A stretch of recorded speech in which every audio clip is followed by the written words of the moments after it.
a bobby pin. Welcome to Stunning Top 10s, and today we're counting down our picks for the top 10 facts about The Simpsons. I've never had a pair of pants that fit this well in my life. The Simpsons family is made up of some of TV's most loved characters. But even if you've seen all the episodes, there are still going to be some facts you never knew about The Simpsons. Here, we've rounded up the best facts we could find about the most popular cartoon in the world. But before we continue, make sure to like this video and subscribe to Stunning Top 10s. I invested in something called News Corp. Dad, that's Fox! Ah! Undo! Number 10, Bad Bart. It's hard to believe it now, but there was a time when Bart Simpson was deemed a bad influence to a generation of impressionable youth. Be like the boy. Be like boy! Be like boy! With slogans like, underachiever and proud of it, and I'm Bart Simpson, who the hell are you, found on t-shirts. It's easy to understand the moral panic the show produced during the early 90s. Don't have a cow, man! See? That's my With Bart mania in full swing, some cultural observers began to voice their concern over Bart's behavior. Due to his rebellious nature and a perceived lack of discipline or consequences for his actions. This led to Bart being viewed as a bad role model, and it wasn't unheard of for schools to ban t-shirts featuring his image. Don't have a cow, man. Okay, dude. I wouldn't want you to have a cow, man. Here's a catchphrase you better learn for your adult years. Hey, buddy, got a quarter? Number 9, beef with the Bushes. The moral panic around The Simpsons didn't end with Bart. Conservative groups in the United States also took issue with the show as a whole, and saw it contributing to the decline of American values and culture.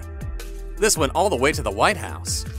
In a 1990 article in People magazine, former First Lady Barbara Bush called the show the dumbest thing I've ever seen.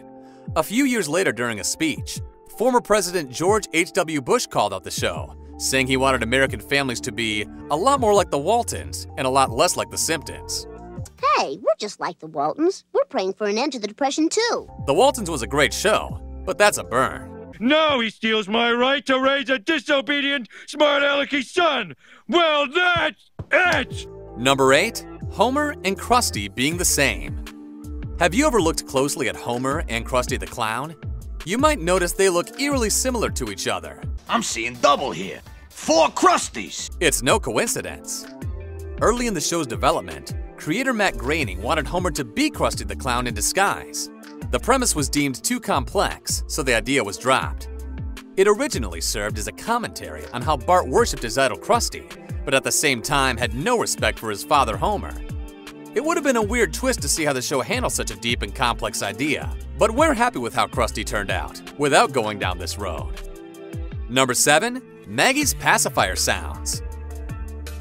Ah yes, after more than 30 years, Maggie's still the baby of the family. And we're still waiting for her to say her first full sentence. We know, she spoke the word daddy in Lisa's first word. Daddy. But she's been pretty quiet outside of a few Treehouse of Horror episodes. Maggie is known for sucking on her pacifier. Well, that, and shooting Mr. Burns. Have you ever stopped and wondered who provides the pacifier sounds? It turns out that Matt Groening himself was the person who entered the recording booth to provide Maggie's signature sound. Along with, apparently, early Simpsons animator and producer Gabor Supo. There's just something unsettling about hearing a grown man sucking on a pacifier. 20% off at Lullabies! Just tell him Big Baby sent you! Number 6, the tragic loss of Phil Hartman. Tragedy struck The Simpsons in 1998 when crucial series contributor Phil Hartman died. This deeply shocking and upsetting moment is the reason why Troy McClure and Lionel Hurts are no longer featured in the show. Hi, I'm Troy McClure. You may remember me from such educational films as 2 minus 3 equals negative fun. These characters were retired out of respect to Hartman. He was a favorite of the writing staff, and they worked him into as many episodes as possible. You take a dash of Dad, a pinch of Mom, then we bake for 9 months and... that's good Billy. In total, he appeared in 52 episodes, and voicing McClure was one of his favorite roles, with him once claiming, "I do it for the pure love of it." It's sad to think that we'll never again hear a new, "Hi, I'm Troy McClure. You might remember me from," or witness the incompetence of Lionel Hurts in the courtroom. Number 5. Maude Dies. Maude was the first wife of everyone's favorite left-handed Springfield resident, Ned Flanders. When she fell to her doom suddenly in the season 11 episode Alone Again Natra Diddley, many were shocked. Fire! Ooh, a bobby pin! So, what happened?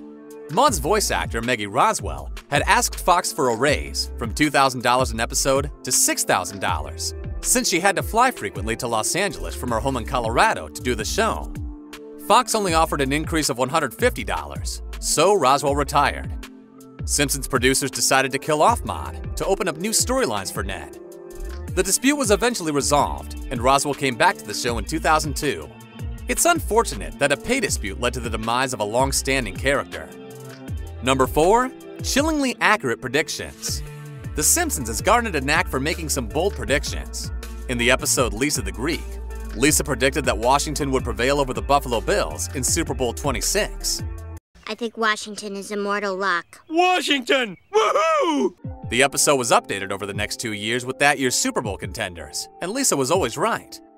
When You Dish Upon a Star features a sight gag of 20th Century Fox being owned by Disney. And in 2017, Disney announced plans to purchase Fox.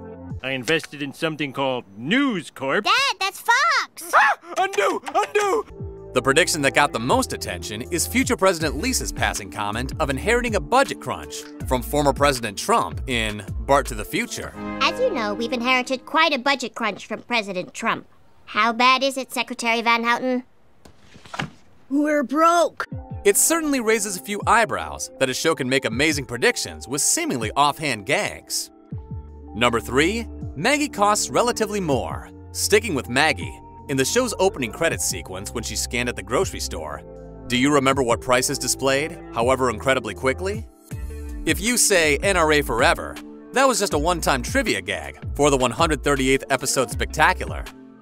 Maggie scanned at a cost of $847.63 until 2009, when the sequence was redone.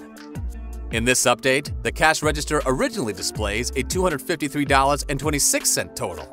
But when Maggie is scanned, the price doubles to $486.52. No confirmation was ever truly given for the change, but the figures supposedly represent the relative, not absolute, increased cost of raising a child in America, given inflation. Number 2.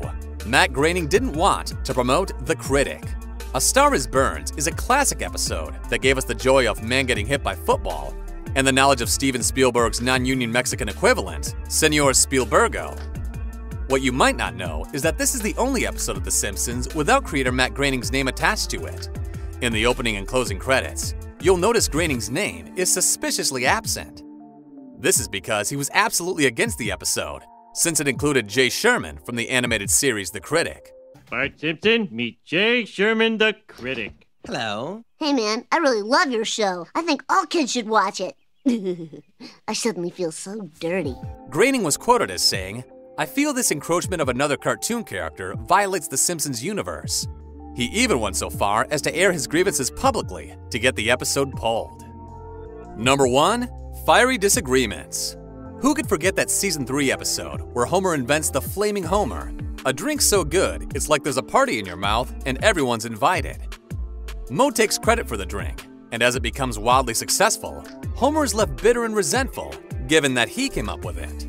How could you do this to me, Moe? This bar was going under and it was the drink I invented that saved it. This conflict is said to mirror the one between creator Matt Groening and the late Sam Simon, the series' first showrunners. Simon has been called the unsung hero and driving force behind the success of the show, as he developed many fan-favorite characters and ideas for Springfield. But Groening is the one consistently receiving the credit and accolades. It's too bad how two of the creative forces for the show couldn't quite get along. He may have come up with the recipe, but I came up with the idea of charging $6.95 for it. Thank you guys for watching. If you liked our video, then hit the subscribe button to never miss out on any of our videos. See you next time.